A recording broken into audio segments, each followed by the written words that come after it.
Leonard, many congratulations. Thank you. Victory on your World Championship return. How good did that feel? Man, it's a wonderful feeling. Definitely to come back and get through my first round so I could keep going to see what I can do in the next round or the next round after that. It's an amazing feeling right now. And we know you love playing on the big stage. It doesn't get any bigger than Ali Pali. How special was it to be back? Oh, man, it's one of those feelings that, you know, it's like, okay, I made it. Let me go and see what I can do. But the energy is the same. And it's possibly even more than when I was here last time. It's phenomenal right now. And 3 ton-plus finishes tonight, all at really big moments as well. How pleased were you with that aspect of your game tonight? Oh, man, that's a great feeling because it's one of those things where, you know, you have a big finish, you have to take it out to not give the opponent the advantage.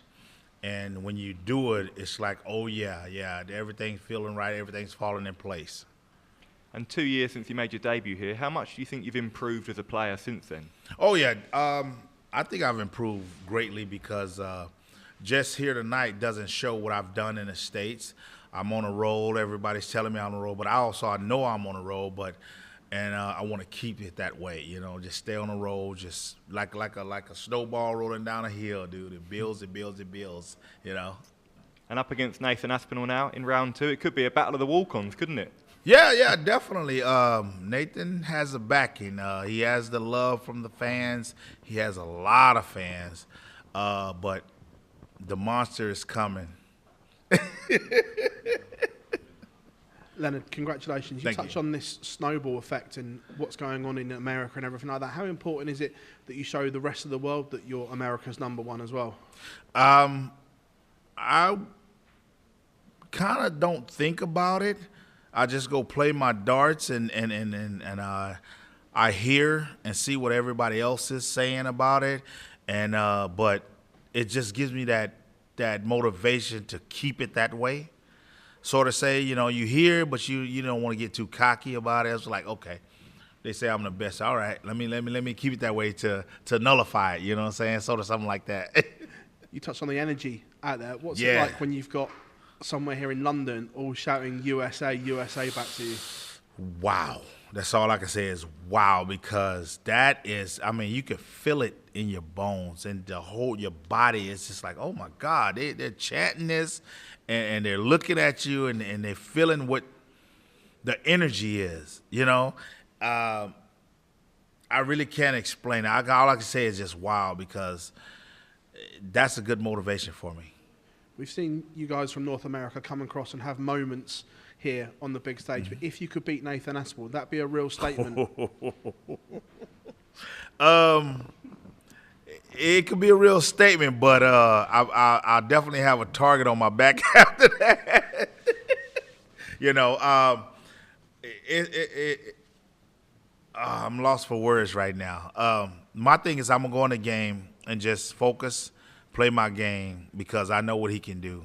You know, I've watched him many times on YouTube and everything. I definitely know what he can do. Thank you. Leonard, congratulations. Thank you. There were some big moments in that game, but you talk about the Aspinall game. How much do you think you'll need to raise your levels for that one? Just a wee bit, but it's the focus part. You know, you got to stay focused. You can't get into the energy or the emotion of the crowd. You feel them, you hear them, but you can't focus on it. You got to stay focused on the board and the game and what you're doing, because with an opponent like Nathan, you lose focus, he'll capitalize on that and he'll destroy you. You mentioned emotion there. Cameron Menzies was obviously very emotional towards the end of the game that you've just had. The crowd got quite involved. What did you make of the treatment, I guess, from the crowd? For a second there, I just thought, I was just like, I just told him, I hope you just block it out and just play the game. Don't get involved with the negativity that somebody's cheering against you or whatever it may be. Just stay focused on what you're doing and go forward with that. And just, you know, like me, I'll use that energy. You know what I'm saying? I'll block it out, but I'll use that energy each time because if you play your darts and you hit what you need to hit, trust me, the crowd will get quiet. Thank you. Congratulations, Leonard, on the victory. Obviously, there were quite distressing scenes. Was it difficult for you were you aware of what was going on around you to close out a match of that magnitude for you, to have that going on is quite a big thing? Yeah, definitely. It's one of those things where, like I was saying about the you have to block out certain things and just do what you're up there to do. And that's what I think I got back down to the basics. It's like throw your darts, check the scores, make sure everything's right, know what you have to hit, and then you have to hit it.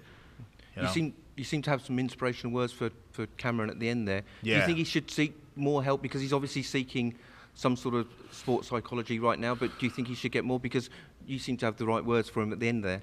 I hope I said some things to him that will help him in his game, personally as in life also. He has to figure out what it is with him, if he needs more help or whatever, but hopefully I said something that will build his confidence and he'll keep his game going. Thank you. Leonard, we saw on stage there was quite a contrast in how the two personalities were. Yeah. We see the pressure that Cammy was under and how he was feeling, whereas you seem to go up on stage and every time we see you, it's just enjoying it. What do you want to get out of darts now? Because we see a lot of you on the World Seniors, over in the States, Grand Slam here. What is the goal for you? Is it just enjoying life and picking up a few clubs in there? My goal with that is to do and see and be a part of more of it. You know, if I could come over or in the States or over here, if I can go and be on a big stage like that, yeah, I'm going to start wearing glitter clothes and doing more dances. You can try and rival Peter Wright on Stowe Bunts. Yeah. One of those things, you know, because they got their little shine on it, but they don't have the moves though. You face Nathan Aspinall next. Now, Nathan, in the recent Sky documentary, has spoken about issues with dartitis, and he went out in his first game here last year.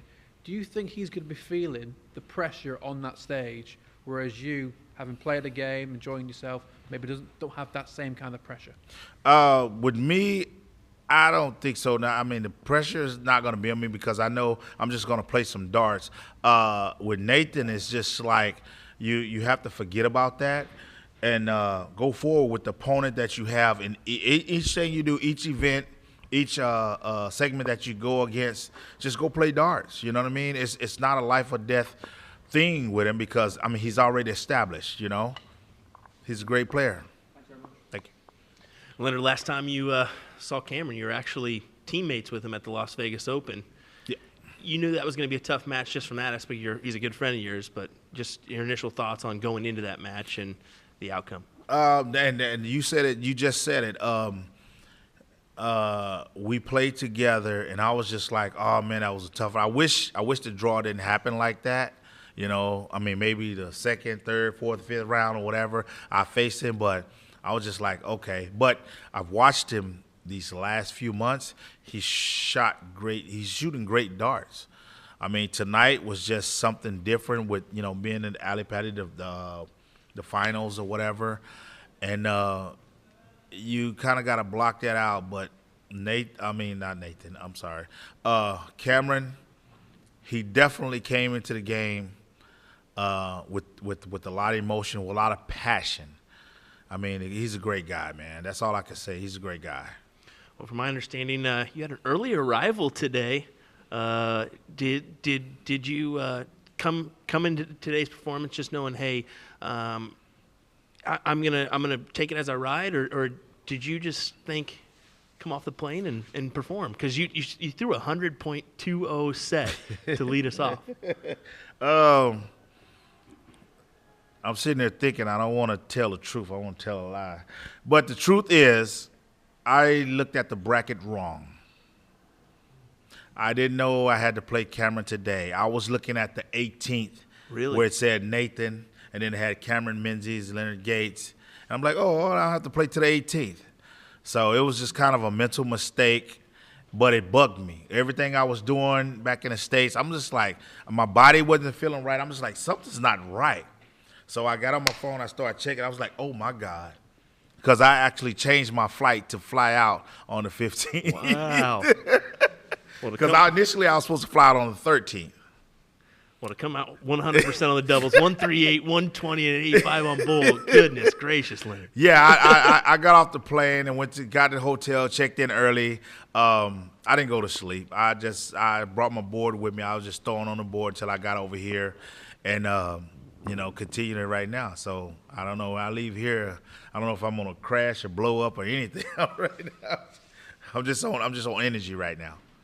Leonard, from a North American angle, you're the first to play. You're through. We're 1 for 1. Talk about what it would mean for darts in North America should you progress through to come back after Christmas, and then also what your fellow compatriots might mean for darts in the States. All the messages I received from everybody in America, hey man, go there, best of luck to you, this and that. That's gonna. Me getting past this one here and going to the second round, maybe possibly the third round, the love that I got for North America it means a lot because everybody's watching over there.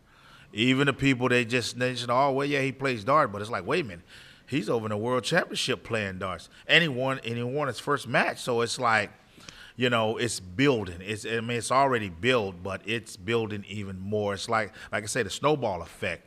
And right now, the snowball is huger than this room, When we talked before the match, you mentioned that your back was giving you a little bit of problem. You had kind of worked it out.